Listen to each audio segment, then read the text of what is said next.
Welcome to the Human Capital Innovations Podcast. We're your source for personal, professional, and organizational growth and development, where we share original research, explore industry trends, and interview executives and thought leaders from across the globe.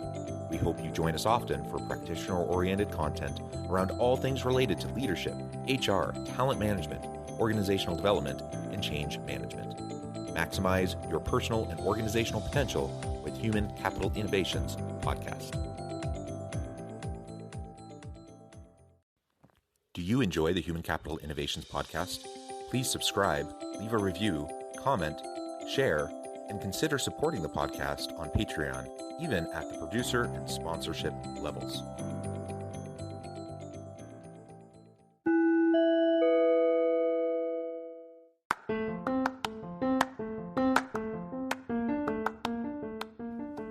Welcome to the Human Capital Innovations Podcast. In this HCI Podcast episode, I talk with Neil Bedwell about why HR practitioners should think and work like marketers to build belief, fuel adoption, and create opportunities for all employees to become owners of change in their organizations.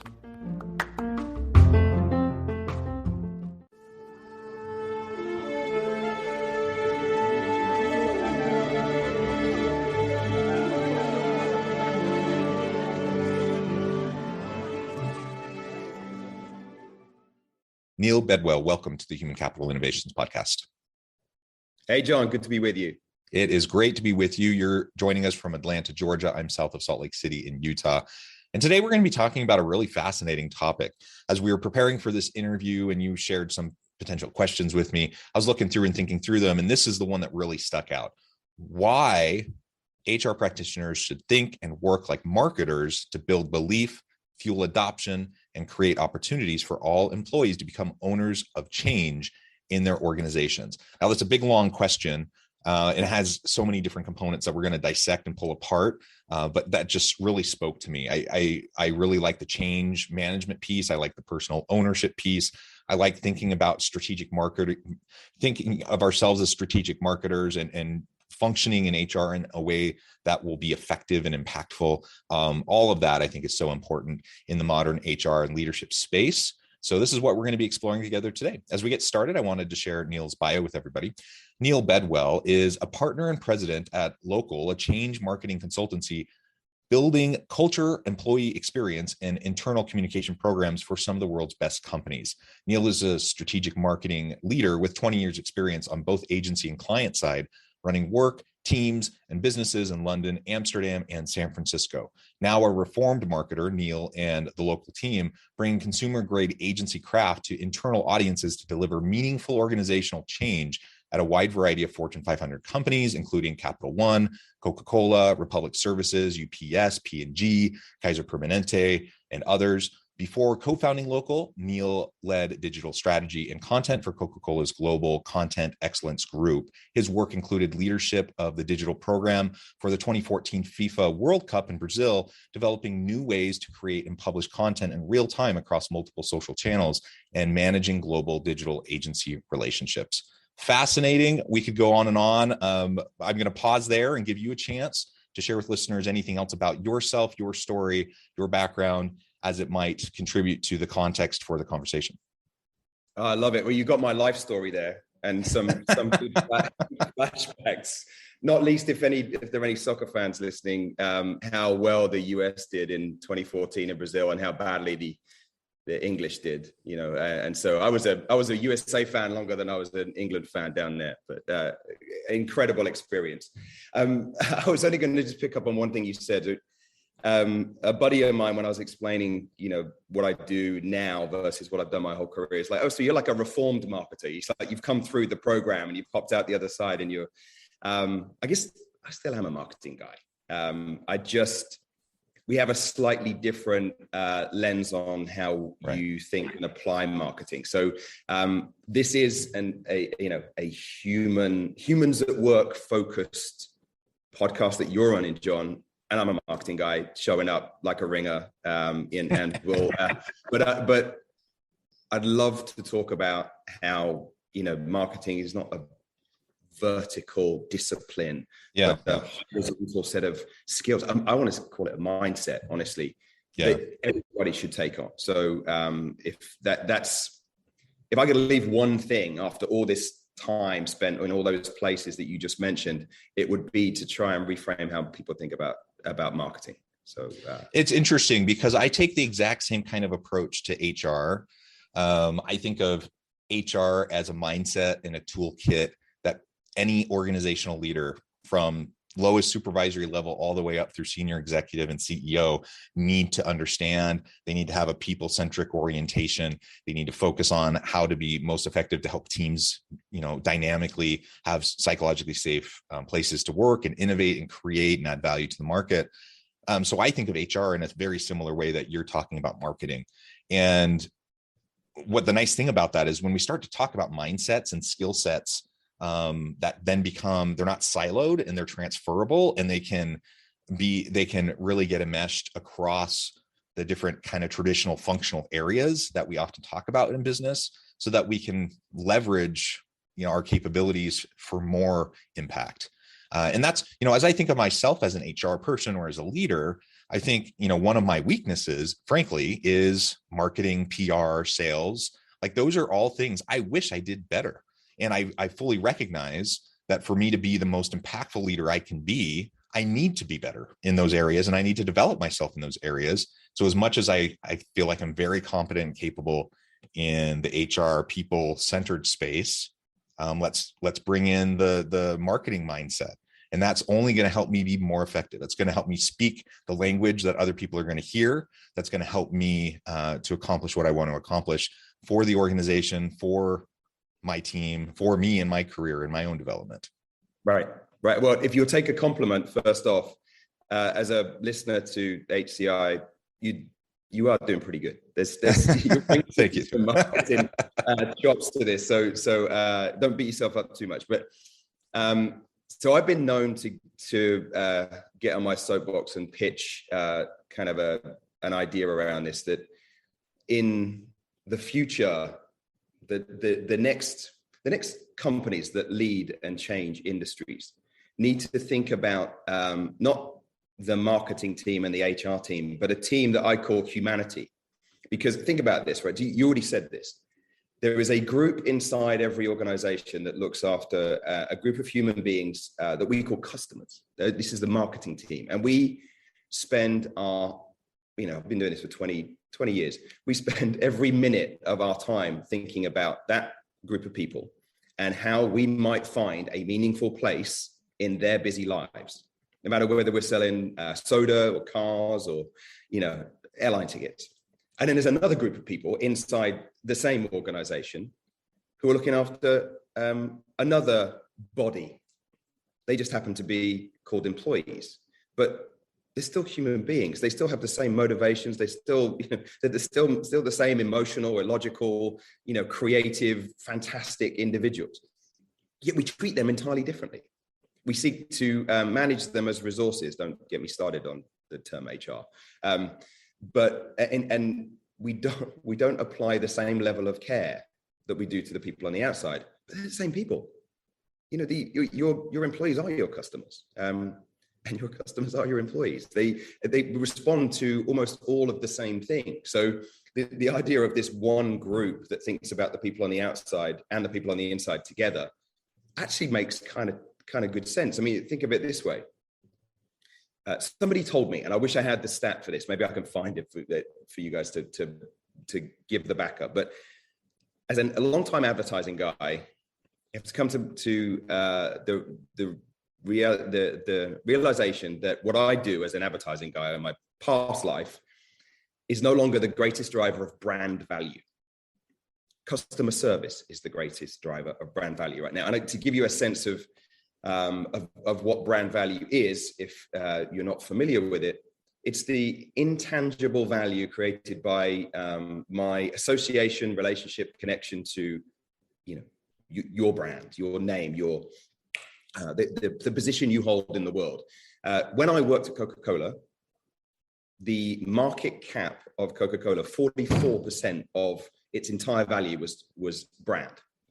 So 44% of its potential to generate income comes from this this intangible thing that lives out there, sort of in the hearts and minds of the audience. That's where brand lives. Brand doesn't exist tangibly. It lives in my heart. So if you take the greatest driver of brand value being customer service, who delivers customer service? The employees. So good employee experience, which is often created by HR teams, drives customer service, customer experience. EX drives CX. And actually, it's kind of an infinity loop. It's like an engine. The more you put into EX, the more you get out of CX, which generates more revenue, more growth, which allows you to develop better employee experiences and have more employees. And then round and round it goes. Why isn't that one team? Why isn't that one group of people working on that human engine rather than two groups that really sit at two different ends of the building? That human engine. I love that. And when I talk about people-centric organizations, some people use that terminology to talk about an HR mentality and framework around the employee experience.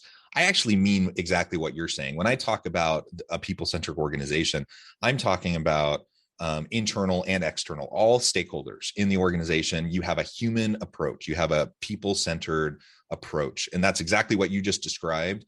Let's do that more, because like you said, the research is very, very clear on this. I've done a good amount of research in this space myself as an academic. Better employee experience, more engaged, more satisfied employees, that leads to much higher levels of customer loyalty and retention and customer satisfaction, right?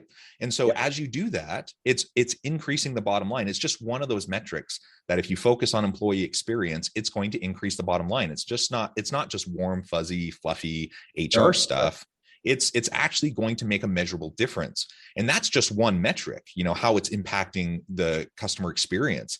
But you also then talk about employer brand. So you talked about branding on the consumer side, but talk about it in terms of the employee side. An employer brand is really important, especially in this day and age where companies are struggling to find good talent. There's certain industries already, in particular in technology areas, STEM fields, and those sorts of things, that they've been struggling for a long time to get good people. And now you put on top of that the Great Resignation and so many people leaving and looking for other opportunities. You better have a good value proposition to bring new good employees, qualified employees into your organization if you hope to have a good team. And then when they get there, they better have a really good experience. Otherwise, they're going to leave and they're going to go somewhere else. So what better way to, increase customer loyalty, retention, and satisfaction, which will drive sales and revenue, lower turnover related costs. It's a win-win, right? And yet we still tend to have these separate silos. They don't really talk to each other that much, even though the goal is ultimately the same thing.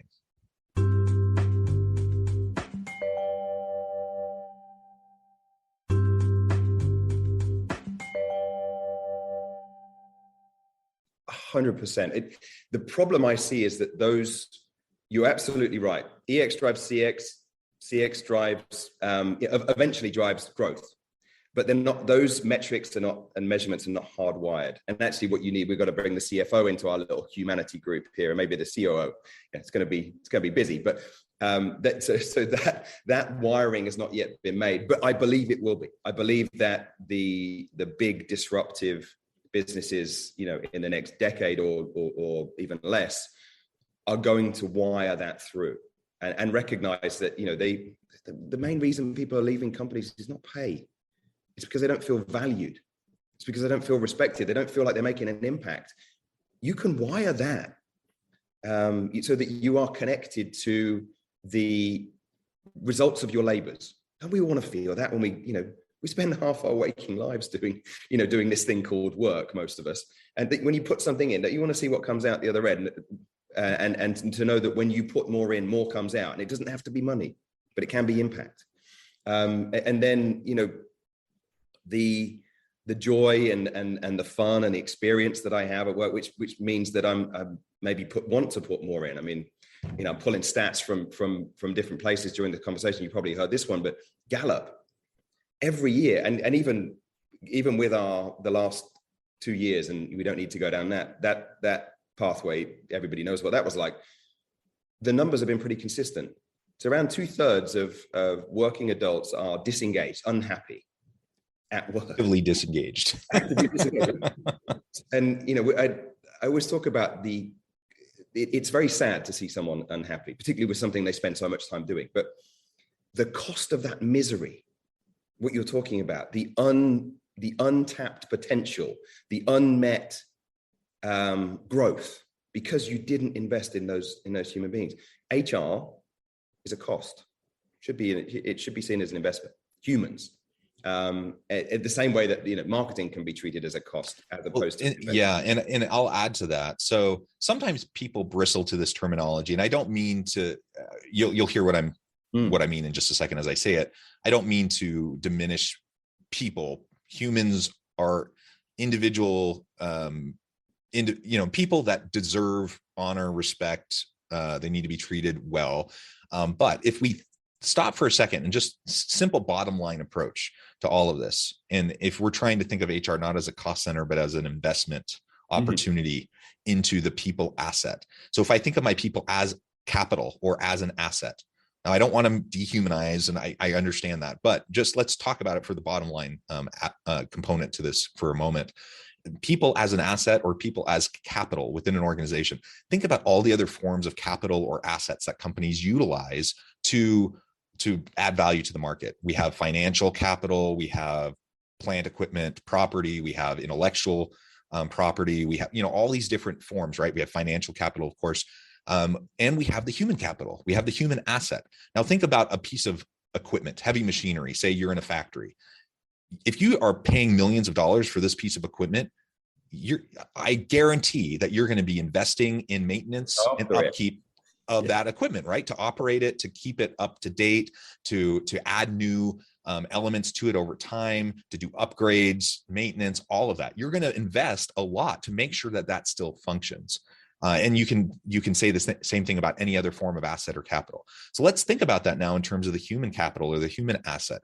If we're willing to put so much investment into the sustainability and maintenance of a piece of equipment, why in the world would we not be willing to invest a fraction of that cost for maintenance into the people of the organization that are ultimately the ones that are adding value, the ones that are creating and innovating and interfacing with the customers? It's insanity in my mind that companies aren't more willing to invest and to take an investment approach and mentality towards the HR function.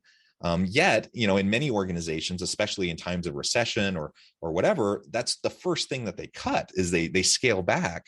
And instead of leaning into the investment and development of their people, which are going to help them ride out the storm, they end up shortchanging them. And like you said, people, most people aren't leaving because of money per se. They're leaving for a variety of other reasons that we can build into the employee experience and help people have more meaningful and engaging types of jobs with meaning and purpose. But when you're actively uninvesting or disinvesting in your people and undermining their sense of perceived value in the organization, regardless of whatever the pay actually is, that is going to be a big driver for people to leave.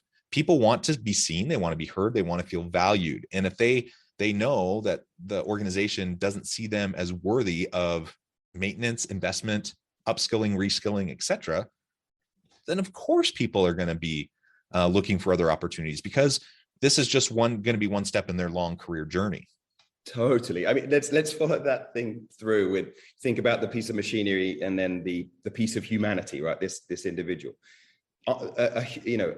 A person at work is the only asset, to follow that through, that is where the expectation is that it services itself, right? That it looks after itself, that it updates itself, that it arrives each day as fresh as it did the day before, with no real maintenance, right? So now we're incredible creatures, we can do that, but there's a limit.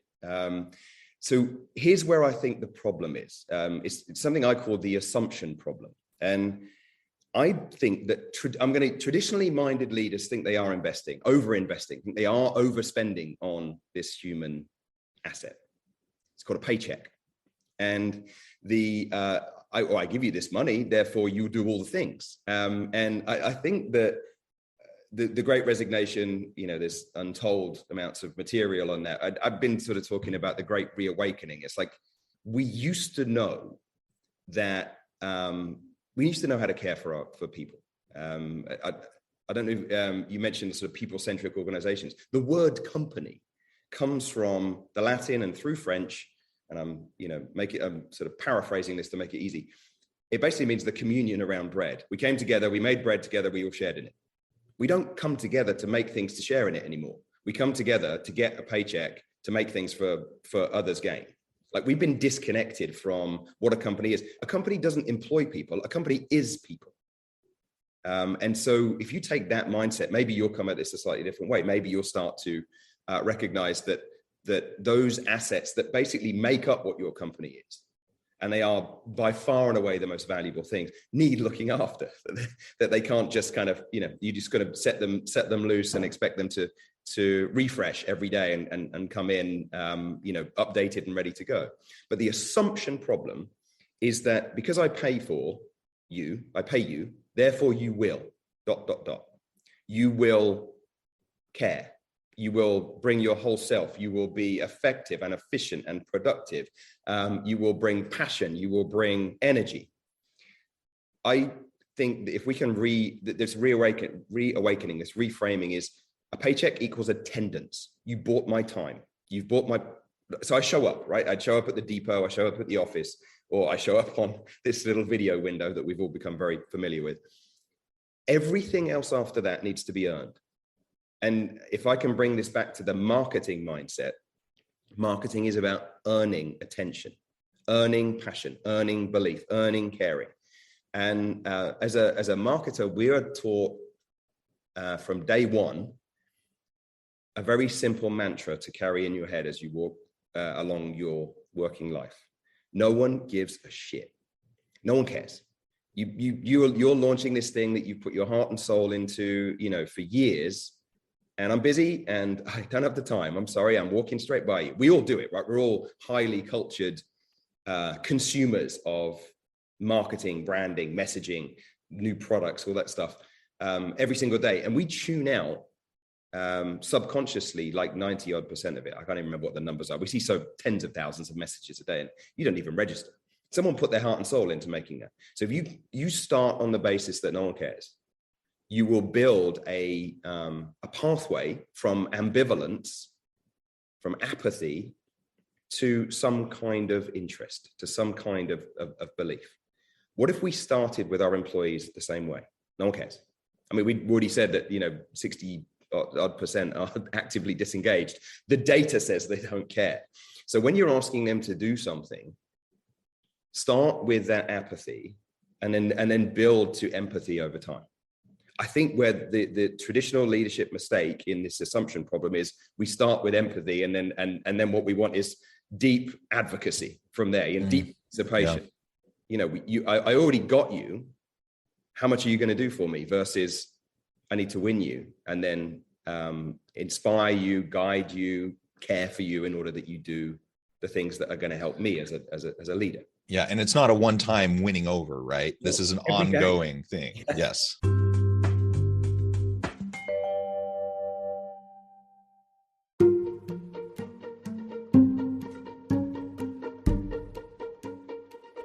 Welcome to the Human Capital Innovations Academy. Courses, micro-credentials, and certificates to upskill and reskill for the future of work. All HCI Academy courses, micro-credentials, and certificates are designed, developed, and delivered by award-winning and internationally renowned scholars, educators, thought leaders, executives, and practitioners. Our courses, micro-credentials, and certificates will help you make your mark on the future of work and make an immediate impact in your organizations.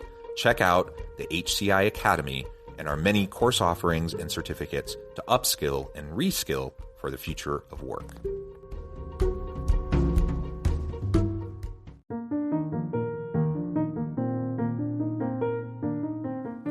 Check out our new weekly LinkedIn newsletter, Alchemizing Human Capital, exploring industry trends via original research and interviews with executives and thought leaders from across the globe. We look forward to having you join us.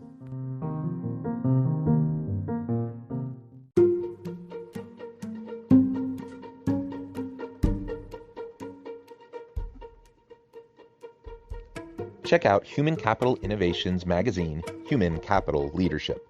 Human Capital Leadership is a free, interactive e-magazine with the mission to help individuals, leaders, and organizations find innovative approaches to maximize their human capital potential.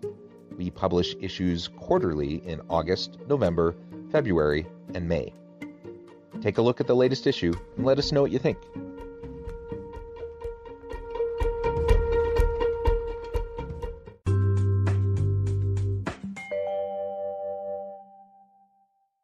I've been married a long time. 20 years we've been together. And I categorically know that a strong relationship is not based on one expensive Valentine's meal each, right? It's every minute of every day that you're together that you're caring for each other. That's how you build a relationship. And then, yes, sure, have the Valentine's dinner and make a special moment of that just to kind of to shine the spotlight on how well you're doing.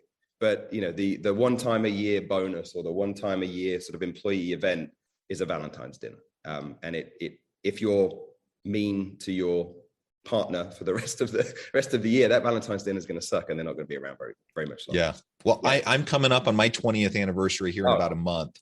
So we're in the same boat there. Now, absolutely. And you mentioned a minute ago about, this old school mindset of I'm investing in you because I'm paying you. So it's like the old approach to owning the means of production, right? If we're going to go back in time and talk about economic theory, and that served its purpose for a time in a season, but we're in a totally different kind of an economy. We're in a knowledge economy. We need people who cannot just go and be a cog in a machine, to work on the assembly line. We need people who can be creative and energized and innovative and build upon their human capacity to make connection with other people. We cannot just say, well, I'm investing in you a tremendous amount because I'm paying you. I've heard that just recently from a senior executive at an organization, and they said payroll is the single biggest item on our budget. Clearly, we value you, and clearly we invest in you. And the whole time I'm just thinking, whatever, like everything else that you're doing in this organization is creating a toxic culture. And of course, people don't feel valued. So, I mean, it's this total disconnect. And part of it just goes back to an old model of leadership, an old model of organizations that doesn't really apply in the modern work world for most people and most leaders. Last thing that I wanted to comment on real quick is, what can I do? So I'm trying to take ownership over my own career. Hopefully, my organization is progressive this way, and we have HR and marketing mindsets, and we have branding mindsets around employee experience and customer experience and the integration of all of that. How can I own this for myself, recognizing that I can't necessarily assume that my employer is going to do it for me, to make sure that I'm finding meaning and purpose and driving change within my sphere of influence? That's a giant question, John. So I'm going to give you the marketer's view on it. And basically, how do you approach every day like a good marketer does, which is, I have to win these people around me to get them to come with me. Because best will in the world, no matter what role you have, you can't make change happen on your own. You need people to come along. So there's really like three ways to think about this, 3 steps in this process that we would that's sort of drawn from good marketing theory. So the first one, like any strong relationship, what's the key of any strong relationship is listening, not talking. I had a incredible boss who's still a friend and a mentor who used to say, you have 2 ears and 1 mouth. You should use them in that ratio. And I believe in that. So the first thing that you are doing is spending time with other people to understand their points of view. Every single person in your organization is a individual, and they have they probably have the answers to every question that any company would ask exists within the workforce if you actually just spent the time to go and ask. So actually getting out there and listening and understanding, taking a time to, it sounds like a cliche, but to walk in somebody else's shoes to understand what it's like. Oftentimes the people you're trying to bring along on the journey of change don't know what you do, and you don't know what they do. You don't really know how they spend their time. You meet only in a shared environment like a workshop or an interview or company meeting. For the rest of the time, you're doing things incredibly different. So that would be step one. We would sort of talk about that as insight. It's like a way of getting people to getting you to understand how somebody else sort of lives. And I would, if asked, what's the one thing a leader can do? I always say, listen. I would say, just take your time to go and listen to everyone. Have 100 conversations. I know it takes time, but you're going to be so much smarter and more rounded in the decision making if you can have those points of view in your head as you do that. The second piece what you're trying to do first is to win over somebody emotionally. We are emotional creatures. We don't respond well to information or instruction. You may have experienced this in your life. I don't know if you're a parent. I am, and kids don't respond well to information either. They need to be inspired, and so you have to win someone emotionally before you then can sort of, if you like, instruct them rationally. So we use storytelling. One of the biggest sort of wins we've had in the work that we do is surfacing stories of other people inside organizations to inspire other employees. People follow people, not policy, is a good sort of takeaway there. So building stories that inspire and winning emotions first. And then when you get into sort of more of the practical side of it, I think what we're trying to do here is not just train someone, because in how to do a new thing, but to embed that new thing into their daily working life. I often think about training like a vacation, right? So you can go have this incredible training experience, but when you come back home, your house is still the same and the washing still needs to get done. And just like, well, that was great. Anyway, back to normal. When we're working with leaders and they do a town hall or there's some kind of like employee experience, it's like, but that is just one moment. You have to then embed this into the daily working lives of everybody that you're working with, everybody that works for you. You said something interesting about how a lot of HR practices are, antiquated based on a different way of working. I think what's happening today is, yes, we still have a lot of roles out there that require repetition, but we're asking people to do more than just repeat. So we take a delivery driver for one of the big carriers. We're asking them also to build relationships with their customers in the moments that they have as they drop. That's a new thing.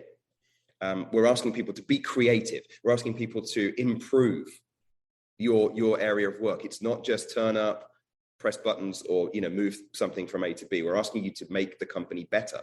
And so I think you have to embed those behaviors into their day and help them understand, if you do that, what they get back. If you invest that time, if you make that step, this is what comes back to you, mostly in impact. Not asking everyone to suddenly become a profit share recipient of organizational growth, but in terms of the way in which you have your job, your day has meaning, to come back to that disengagement point from before. So listen, tell stories, and then build change into daily life, into daily routines. And you want more on that, read Atomic Habits by Jeff, or The Power of Habit by Charles Duhigg, and some incredible examples in there of really how change really sticks, as opposed to how training gives you a moment of something different. Yeah. Well, Neil, this has been a fascinating conversation. We're going to have to leave it there for now, but we could go on and on and on. I imagine we could talk about this all day long. Before we close for today, though, I just wanted to give you a chance to share with listeners how they can get connected with you, find out more about your work, and then give us the final word on the topic for today. Love to.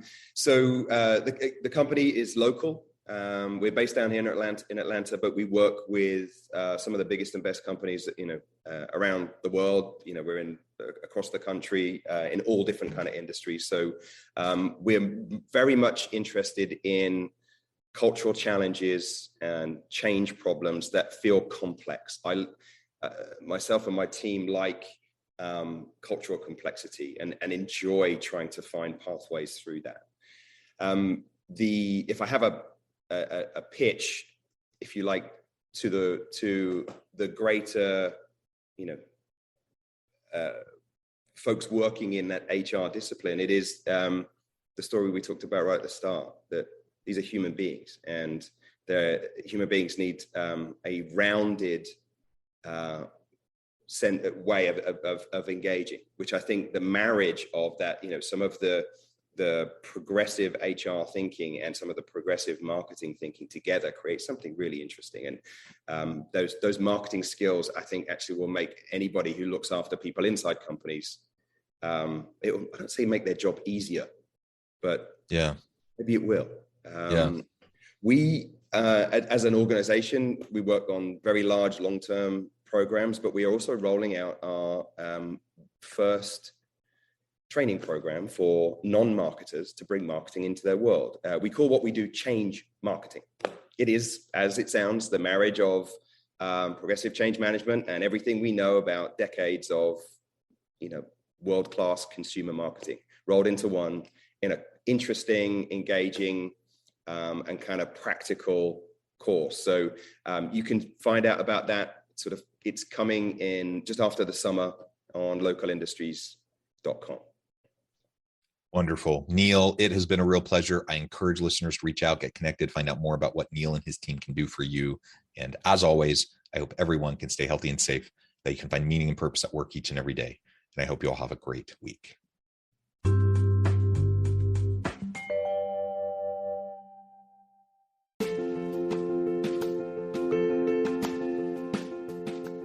Check out my new book, The Future Leader, Creating and Transforming Next-Gen Organizations. Stemming from 2 decades of professional experience and over 600 in-depth interviews with executives, thought leaders, and scholars from across the globe, The Future Leader will help you explore the ordinary, everyday actions that will help you to prepare to lead in the future of work, to respond to an uncertain future, and to produce extraordinary results for individuals, teams, and organizations.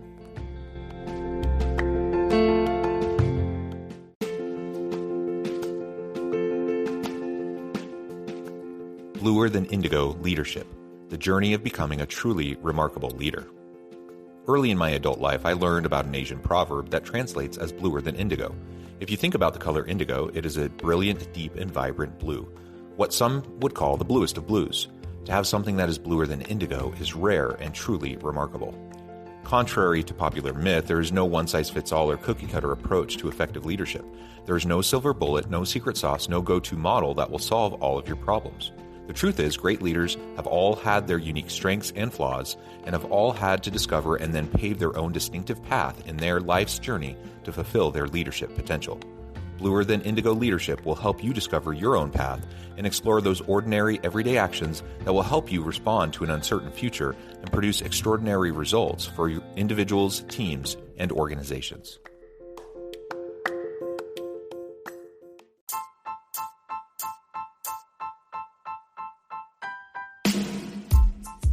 The Alchemy of Truly Remarkable Leadership. Ordinary, everyday actions that produce extraordinary results. Consider how the nature of work has shifted over the past 50 years. With increased globalization, rapid technological advancement, and the shift in economic composition, the average job of today looks very different than the average job of 50 years ago. What will the jobs and organizations of tomorrow look like? Moreover, what does this all mean for organizational leaders? What are the core competencies and capabilities of organizations and their leadership that are prepared for continued disruption and geopolitical and socioeconomic shifts? Regardless of what the future holds, increasingly, leaders need to be socially minded, data-driven, decisive, champions of talent, and disruptors of the traditional notions of leadership, teams, organizations, and work. The Alchemy of Truly Remarkable Leadership will help you to explore your own leadership competencies and capabilities and consider ways to apply and implement them into your workplace and personal life.